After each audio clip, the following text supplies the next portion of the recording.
Well, it's great to be with everybody today. We're going to talk a little bit about soil salinity and the management of salinity in soils. This is one of my favorite topics to discuss. So we'll have hopefully some good information here for you as we all in the Western United States end up dealing with soil salinity to one extent or another.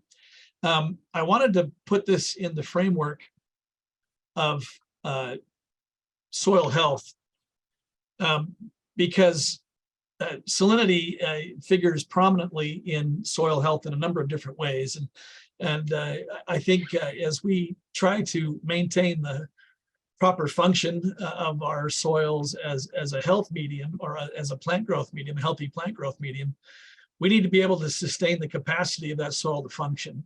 And so if we take a look at the way that soil health can be negatively affected, there's lots of different ways. Erosion, of course, as we lose soil resources, a loss of organic matter, which causes a number of different properties changes, particularly the loss of soil structure in our soils, and then adverse soil chemical conditions, which salinity figures prominently in. So salinity and sodicity, we're going to talk a little bit about both of those issues in soils.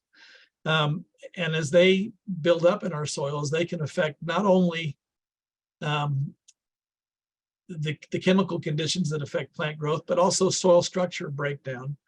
And so if we look at these, which are the most important properties that diminish soil health, soil salinity and sodicity actually figure in all of these to one extent or another. So managing it's really important to maintaining good soil health conditions, particularly in terms of soil structure.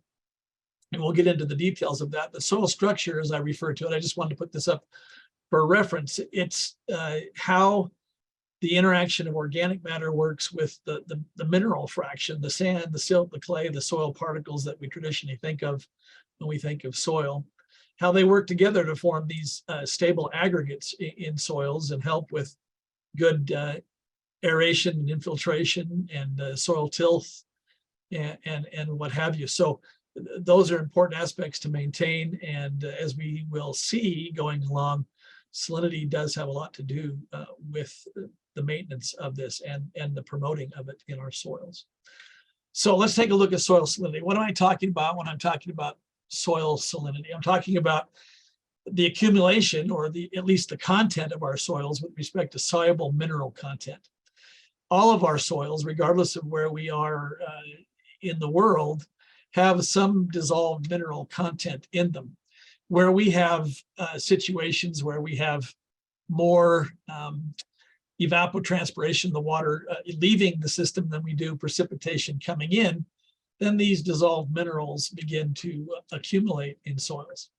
And they can accumulate to an extent where we get what we call a chemical drought in an excessive accumulation situation.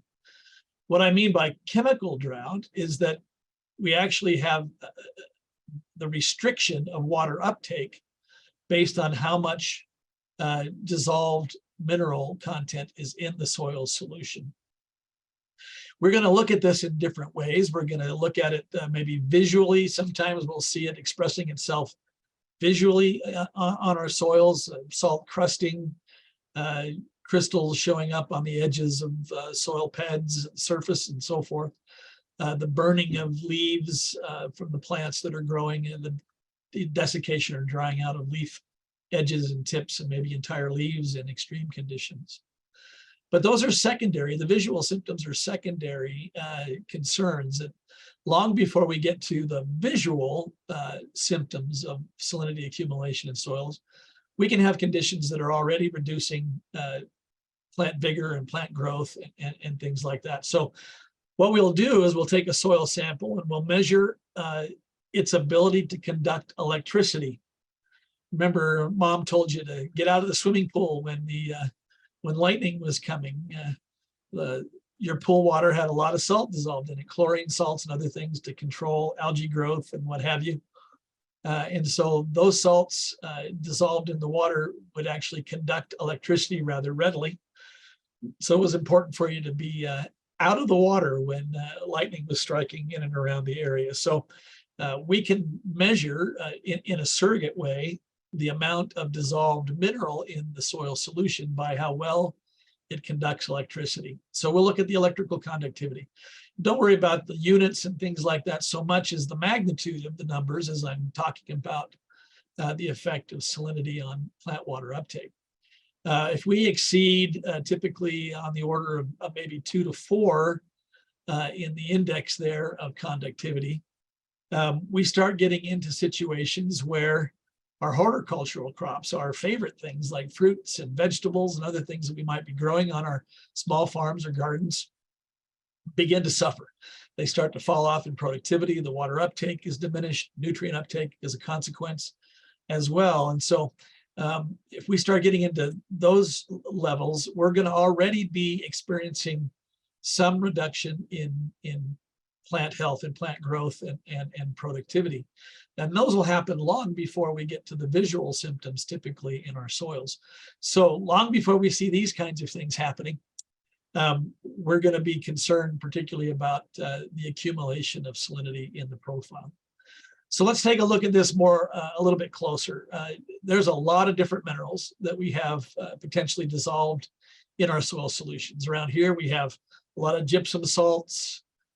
We have traditional what we think of as salt, sodium chloride, but there's a lot of other things. Calcium and magnesium chloride down here at the bottom are some of those that we use for de-icing and ice melt and things along our drives and walks and what have you now. As those minerals dissolve and break into their constituent ions in soil solutions, these are charged particles. These are charged ions in soil solution. And if we take a look at the water molecule, water is a nice stable molecule. It's got 2 hydrogens and an oxygen. But the hydrogens typically, which are positively charged, stay on one side of the molecule rather than visit the other side. And so we take a look at the molecule as a whole. It has a little partial positive charge on one end by the hydrogens and a partial negative charge on the other end where they don't visit that side of the molecule. Well, what does that produce? That produces an opportunity for water to magnetically or electrostatically interact with these charged ions in solution. And so what we end up with is, let's take sodium, for instance. It's over here. We take a little closer look at it. Because it's positively charged, it can interact with the little partial negative charge on the one side of the water molecule, and we form this what we call a hydration cloud in solution around that salt ion. That reduces the ability of the water to freely move about and to be moved from place to place within the soil solution. And it can become hard for the plant to overcome those little magnetic interactions in order to pull water across the root membrane and into the plant, up into the shoot, and so forth.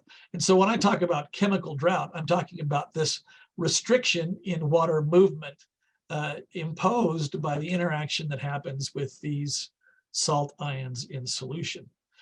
If we look at the tolerance of many of our different plants, I just got a small sampling here. I'll put up a couple of resources at the end that include large tables of salt tolerance for various plants that folks that are attending might be interested in seeing and evaluating. But if we get, like I said, up around the index number of around 2 in terms of conductivity in our soil solutions, then our fruits and our vegetables and things like that begin to suffer. They begin to fall off in their ability to take up water. Some of our turf grasses, tall fescue, one of the reasons why we use tall fescue a lot in pastures and other things is that it has a little bit more tolerance with respect to salinity and drought. It can handle up to around 5 or 6 before it starts to fall off in its productivity. And of course, one of our favorite dryland grain crops in this state because of high salinity and lack of water is barley. It can handle conditions up around 10 or so before it begins, 8 to 10 before it starts to fall off in its productivity. So you have a wide range of the ability of various plants to tolerate even small amounts of salt in the soil solution. And so in the documents I'll refer to at the end, there'll be more extensive tables here. You can take a look at, if you're growing cucumbers, for instance, or tomatoes, or pasture grasses of one mix or another on your property. You can take a look at those that might be less sensitive to salinity and the ability to manage salinity in your conditions, specifically with a plant that'll tolerate the conditions you find yourself in. If we take a look at the various sources of salts in our soil systems, they come in with everything. They blow in with the dust. You've all experienced what I fondly call Tooele mud on our cars here as we get the storms coming in from the west, carrying dust and things like that that have picked up in the West Desert and depositing it on our cars. We see that those deposits and things that'll happen. It's not just dirt. There are dissolved salts in the air as well that we pick up off of the flats and what have you. But all water in our state contains some level of dissolved mineral. That's why you get calcium scale on your faucets at home and things like that. There's just a lot of dissolved minerals in our waters. And so those are left behind as we add the water to the system, and water is then evaporated and transpired by the plants, leaving some of those salts behind. Well waters can also be very high in salinity as they interact with saline deposits that were left behind by old Lake Bonneville or other marine deposits deep in the soil profiles. Leach water that comes down through the soil will carry dissolved minerals down into groundwater. And if we're pulling that groundwater up for irrigation or culinary use or other things with a well, we can bring some of that salt back into the system. Our fertilizers, manures, and other things contain some level of dissolved mineral as well. In fact, fertilizers are soluble mineral salts of the nutrient elements. And so if we're adding fertilizers in excessive need, we can begin to accumulate additional salt in the system that we will have to manage, that we don't really want to see accumulating. And you've all seen this happen as you might be fertilizing and you accidentally drop a little bit too much in one spot. You'll see what we call burn develop in that spot where you dropped a little extra fertilizer. And that's because you've desiccated the plant tissue in that area. As it's dried out, it's not been able to take up water because there's just a really high concentration of dissolved salt right in the soil at that spot where you dropped a little too much. Manures can cause the same issue, particularly raw manures, as they carry urea salts and other things from the animals that are still there and haven't leached out of that material. And used in excess, we can get accumulations of salt with any of these sources that can be detrimental.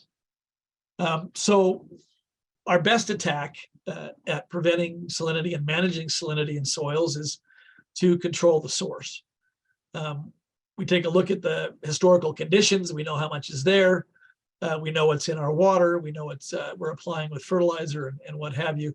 And we control the source. That's the best first attack at managing salinity, making sure that we're not putting excessive amounts of salt back into the system as we irrigate and as we fertilize and so forth.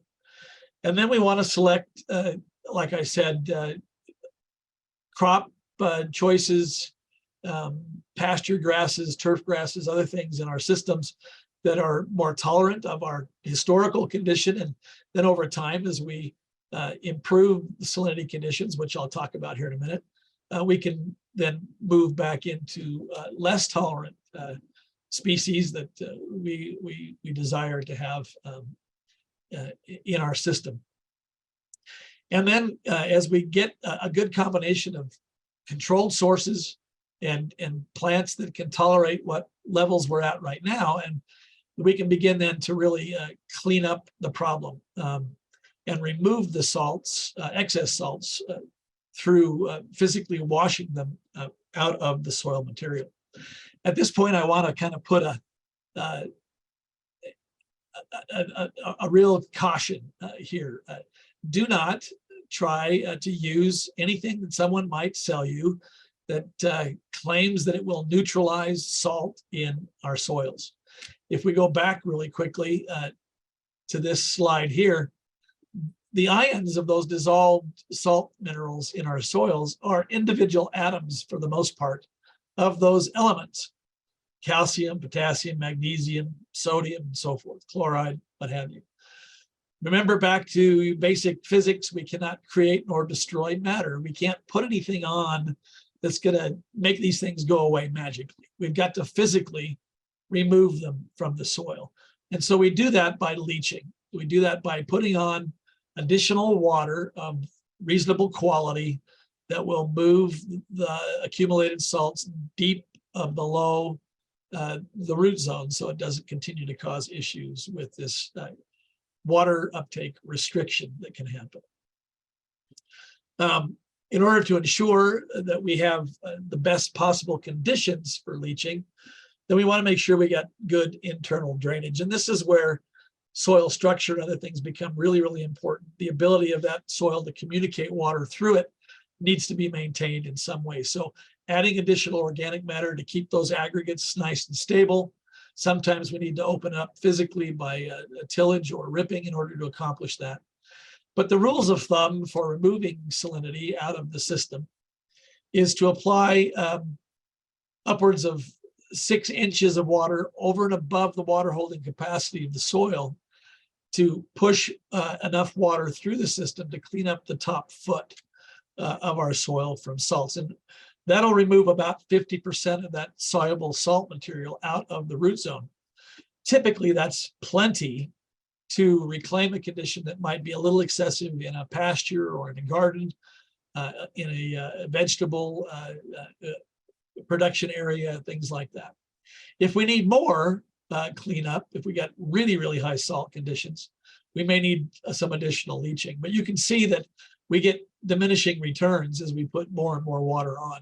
So really that first big slug of leaching through the profile can help clean that up. And this is not an annual kind of reclamation event. This is a one-time type of reclamation. And then what we want to do is maintain good downward movement through the profile over time to make sure that we're pushing additional salts, controlling the sources and putting on just what we need. And if we need to, adding a little bit of extra water to continue to kind of clean out the soil system. Now, keep in mind that free drainage is only possible if your water table is not within 3 or 4 feet of the surface. If that's the case, you probably need some kind of artificial drainage to move that water away and take with it the excess salts and keep that water table from continually wicking additional salt back up into the root zone. But if you've got plenty of freeboard for leaching, you can accomplish this rather easily with the prescription I've just provided. Let's look at this in a little bit different light. That was just general salinity. If we have an excess of sodium salts in the system, then we can get into some problems with soil structure. And we talked about soil health being really dependent on good soil structure maintenance. So if we have really, really high sodium, that's a special case of salinity that we need to pay particular attention to. And you would only know that by doing a soil test and getting your soil analyzed for its sodium content in comparison or in ratio to calcium and magnesium. And this is why. Our clay particles have negative surface charge on them. That is a result of the way the clay is formed in our soils. It's just an inherent property of those clays, lots and lots of surface charge. And so that's convenient in the sense that nutrient ions, magnesium, calcium, iron, and other things are positively charged, and they can stick to the surface of clay like little refrigerator magnets for use by plants and animals in the system, and they're retained there from continued loss out of the soil. So that's a really important feature of soils. But if we get sodium that accumulates on the surface, sodium's positively charged, so it sticks to the clay particle. Sodium is a very large ion, and it pushes neighboring clay particles apart. And we call that a dispersed condition with respect to the clay. Keep that term in mind. If we look at calcium, on the other hand, calcium is also positively charged, but it has two positive charges, and it can interact with clay particles on either side, and it draws them together. And they stay together in what we call a flocculated condition. If we look at the effect of dispersion and flocculation on the clay in a soil, we see really, really stark contrasts. On the left is a micrograph of a flocculated condition. You can see the individual clay particles kind of stacking together. They're being bridged together by these larger valence cations, the positively charged ions like calcium, that hold them together in groups. And then as those groups tumble in and so forth on top of each other, you see large pores and spaces developing between them. So even though you have a lot of clay in this soil, it's aggregated or flocculated to the extent where we can still get air and water into and out of that soil. In a dispersed condition, the clays all are kind of acting on their own. They're not interacting with each other in these groups. And so as we put water into the system or we till it and we create some energy there and it begins to settle, each of the clay particles begins to settle just in the same orientation with respect to gravity. And when that happens, we can get things like crusts forming. We can get migration of particles in that plug the pores at the surface or deeper into the soil profile. We can get compaction layers that begin to develop as that clay that's dispersed orients all in the same direction and creates these negative conditions with respect to soil structure. And so if we look at the interplay between salinity and sodium, in particular, the sodicity, the level of the sodium compared to the overall salinity, we can see some interesting interplay that goes on. On the bottom, we've got the increasing salinity of the situation, going from no salt to increasingly more to the right. And then on the y-axis, the upright axis, going higher and higher and higher in sodium content. If we're at fairly high or medium range salinity and very low sodium, then we're in this blue area where we get no real reduction in soil structure and problems with infiltration and aeration. But if we begin to then exceed the balance of sodium in the system and get too excessive amounts of sodium, we can get into these areas where we begin then to have soil structure breakdown and infiltration issues and so forth. So if we want to clean up the salinity, we got to pay attention to the sodicity as well, because I don't want to reduce the salinity overall to a point where sodium takes over and causes structural issues. So we take a look at both the saline content and the sodic content of our soils to make sure that we're staying within these areas of safety with respect to infiltration and so forth. So if I'm reclaiming, and I've just got a couple of minutes really quickly to cover this, if I'm trying to reclaim a high sodium condition, I provide some kind of flocculant. I want to provide something that's going to replace the sodium, like a calcium source, for instance. Gypsum's a good a source. Our soils have a lot of calcium carbonate, so I can actually do something to dissolve a little bit of that carbonate, the lime, to release some calcium in those situations. There are other soluble sources of calcium. Calcium nitrate fertilizer, for instance, will be a good soluble source. And that will allow the calcium to replace the sodium on the clay surface. And then organic matter addition continues to promote aggregation and the stability of the current aggregates that are there. And then I can begin to then leach that water out after that calcium exchanges with the sodium on the surface of the clay. And again, it's a leaching situation. I want to clean the excess sodium and the additional salt I've added with the flocculant to help reduce both the salinity and the sodicity in that particular soil. So if you want further information, some additional reading and learning that's available to you, these are the titles of a number of different USU publications. Solutions to Soil Problems, High Salinity, Salinity and Plant Salt Tolerance, Soil Salinity and Ornamental Plant Selection, These two that I just mentioned give the larger tables of plant salt tolerance that you can refer to for the various plants you're growing in your conditions. Then there's some irrigation water quality conditions, and we have a newer version of this. One of our next speakers, our host, Burdette Barker, is in charge of putting that one together. And so we'll have additional updated information on water salinity and plant salt tolerance management. And then Dr. Drought, our vegetable specialist, has a terrific In the Garden series where any particular vegetable that you might be interested in growing has a separate fact sheet. And in there is not only fertility, but salinity and other management issues for that particular crop. So I'd refer to all of those as you begin to kind of formulate a better idea of how you might manage salinity in your system. So with that, I think we've got 1 or 2 minutes that we can answer any questions now, or I can address anything that you might direct to me directly by email or other ways. But thank you for the opportunity to visit with you. Are there any questions, Dan? Yeah, Grant, there are a couple questions. One was that you mentioned leaching out of soils, and someone asked, Megan asked, are there plants that can take salts out of soils, and is that a good way to do it? There are plants that can hyperaccumulate salts, but they're not going to accumulate them to a large enough extent to really clean up a soil. If we're looking at really trace elements, phytoremediations used in things like selenium removal and other things where you're talking about really low quantities of something you're trying to remove. But in bulk salinity, even though there's plants that can take it up, they're not really a management option for taking up enough that it'll reduce overall soil salinity. Good question. And there are plants. And then what other one? Steve asked, we talk about soil health and the microbiome that's in soils.